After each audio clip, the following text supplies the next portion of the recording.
My dear friends, you all know this Sunday I'm going to conduct a program, doubling up your dental practice. Doubling up your dental practice, that was the expression I've also received from a lot of people, even though a lot of people are registering. Now, believe me, my friends, I've also undergone this process, had the same difficulty about improving our dental practice. I followed a system and I achieved what I want to achieve through this system and process. And that is precisely what I want to share it with my young dental surgeon or those who are stuck in their practice. My name is Dr. Prabhu Venugopal. I am from Chennai.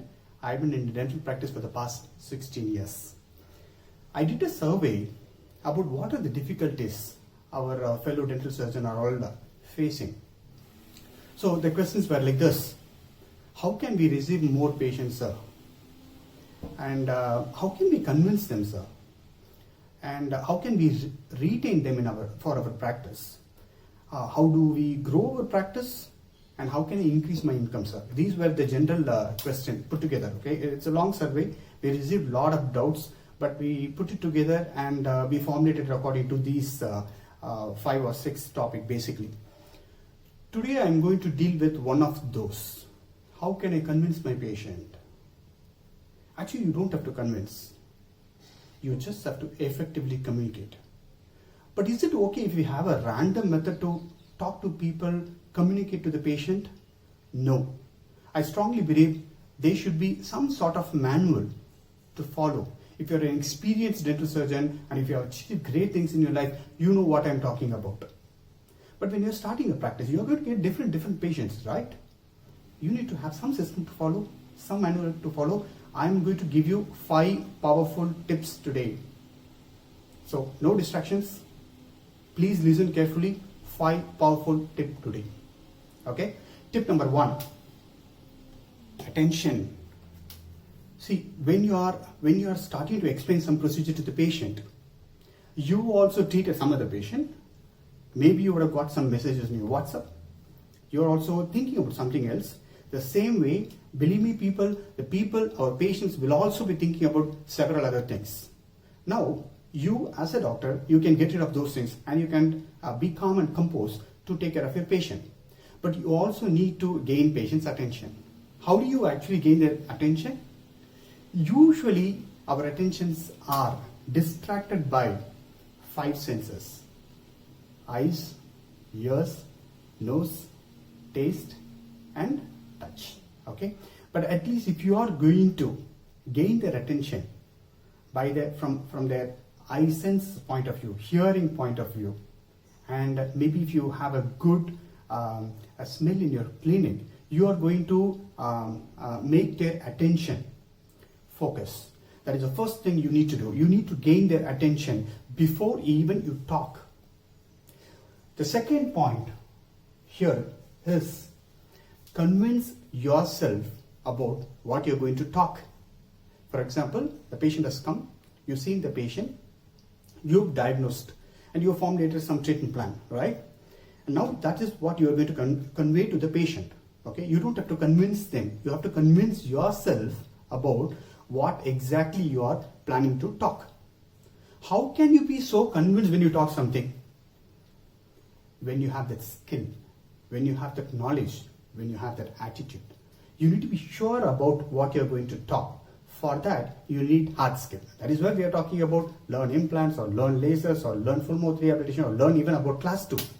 If you're not sure about class 2 and if you're going to say patient for a root canal therapy, that is not appropriate first of all, and they are not going to be convinced because they can see that you're not truthful. You need to be honest. You need to be truthful. So point number 2 is you need to convince yourself about the treatment plan. Will you do it for your own family members? Will you do it for yourself? So convince yourself about that. But the third important tip is communication. People, please understand, when you're communicating, there are 2 things involved. One is the communicator. The other one is listener. There are several types of communication involved. You all know that, right? For example, you can communicate through verbal, writing, or oral, non-verbal, smiling, gesture, reactions, body language. And you also have analytical type of communication, functional type of communication, personal type of communication. There are different type of communication. Okay, I'm not going to deal with those things in detail. But there are several types of communication involved. I'm going to cover all those things in the workshop. In the same way, there are several types of listeners. You have active listeners who listen to you, who understand what you're talking to, what you're trying to say. They will also see your body language. They'll nod their head. They will see properly and they will raise questions. Okay, but there are some other type of listeners, like we have passive listeners, and we have evaluative listeners, and we have non-listeners. There are several type of listeners. Okay, all those things I'll be covering up in the workshop. So with your experience, you need to come to some judgment about, okay, to whom we are talking to. You need to be clear about what you're talking, and you also need to be clear about whom you're talking to. So then your communication becomes easy. So it just can be a verbal communication, and it can be a written form of communication, or can be used digital devices. We are all learning dentistry for 4 or 5 years, right? How can we easily communicate about a root canal therapy to the patient? You have to use simpler terms. For example, we cannot talk too much about implants. Maybe we can say it is an artificial root kind of thing, okay, to just make things easy for a patient. So communication should be honest, truthful, and you need to very clearly and easily communicate to the patient. Okay, that's the third tip. And what is the fourth tip? Very important point. You need to tell them how much it's going to cost them, right? That's your professional fee, right? Again, don't try to convince them. Convince yourself.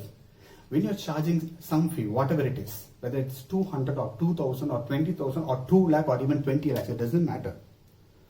You need to be convinced about why are you charging this? What are your material charges? What are your overheads, expenditure? Okay? And what is the amount you are going to take for yourself? And what is the profit you are going to have? See, you need to convince yourself about your professional fee and then communicate it to the patient. Then it becomes a little more easier. If you are not convinced, don't do that. Okay? Fifth powerful point, help them to take decision. Now this is little tricky area. Help them to take decision. Yes. Why I'm saying this? Because with whatever I just said, okay, you can categorize patients generally into, you can categorize patients generally into these two categories. For example, if the patient is affordable, he is affordable, but he's not buying your concept. He doesn't believe in your concept. Like for example, same thing is applicable to my program. I'm saying develop your practice, but they're not believing me. They're not believing that concept. So you cannot convince them. You need to be very, very careful. It is better not to take up that kind of patient when they don't buy your concept. But you know what? Most of the time, a lot of dentists, they try to convince them. They try to communicate to the patient to take up the treatment. Very wrong. Why are you doing that? Because you feel that is the best possible option for the patient. And sometimes there are no patients waiting outside. If you have 3 or 4 patients waiting in your reception and you are talking to this patient, will you do this? Just think like that. Okay? So if they are not buying your concept, don't go for it. Second category, they are saying yes, they are affordable, well and good. Okay? Proceed with the treatment. There are a lot of situations patient will be confused. You know what? When they are confused, don't start the treatment. Give them time. They may go for second opinion. They may discuss with their family members. It's okay. If you followed the other steps properly, 1, 2, 3, and 4, even they go somewhere else for a second opinion. They will assess all this information what you've told them. And if you've been good to them, they will come back to you. So if they are confused, give them some time. And if they say no, I will deal with that again. And let's come back to another category of patient, not affordable. Not affordable, they are not buying your concept, don't touch. Not affordable, they are saying yes, but they need some time or help. Just help them up to take a decision. They are confused, give them time. And these two no category, we can formulate like this. If they are saying no, see, whenever somebody says no, negative, we feel bad, right? We cannot proceed forward, right? Now, that is why you need to have manual. you need to know what you should do if you expect this answer. So when the patient say no, for example, you are advising root canal therapy and they want the tooth to be removed. Don't get attached with the decision. No, it is their decision. What you need to do is you ask them, how can I help you? Do you want any more information? Or you think whether you can add value somewhere. Okay, give them more information and hold on. Don't start the treatment. Okay, or give them, if the problem is about the payment, give them split payment option, maybe an EMI option or split payment option. Just work around that and help patient to take some decision. And if still they say no, then maintain the goodwill. It is okay. They come to you. For example, if they have some tooth which is broken, which is pricking their tongue, okay, you are advising root canal therapy. They are not going for that. Reduce that sharp edges. The tongue is not going to be affected. Patient feel comfortable. They may come back to you. Okay, feel good for them, and then maintain that goodwill. Even if they don't come, if you are so good to them, they are going to refer their family members, their friends to you. Okay, don't cut the chain of referral. Okay, so just move on. So these are the way you need to have, you need to do. It is not only for you, please understand, my dear friends, it's not only for you. It is for your duty doctors if you have any. If you're a solo practitioner, it is for you. Your staffs also should understand what is your sequence, what is your protocol.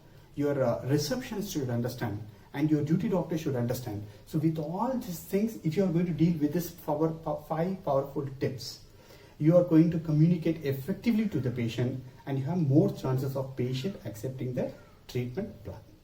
Okay, so with this, I will conclude this short talk, and I sincerely thank all my senior dental surgeon and mentors who have helped us to grow to this level. Okay, and I expect a lot of you to register for this Sunday program. It is 2-hour program like this. How to effectively communicate. We are going to deal with several other problems. It is not only good to be a very, very highly efficient dental surgeon. No, you need to know what is dentistry 100%. You need to know different fields of dentistry, but apart from that, you also need to know about some business aspect, financial aspect, and management aspect. So we are going to deal all these things in this workshop. It is an interactive workshop. We are going to deal it on Sunday, 10 to 12. I expect a lot of you to register. Take action. Corona will pass away. But what if everything goes all right? You are going to go sit in the clinic, start the clinic, wait for a patient to come? No, that's not going to be the trend hereafter. Okay, take action. Join the course. We will have fun on Sunday. Thank you very much, my dear friends. Thanks for your time. Bye bye.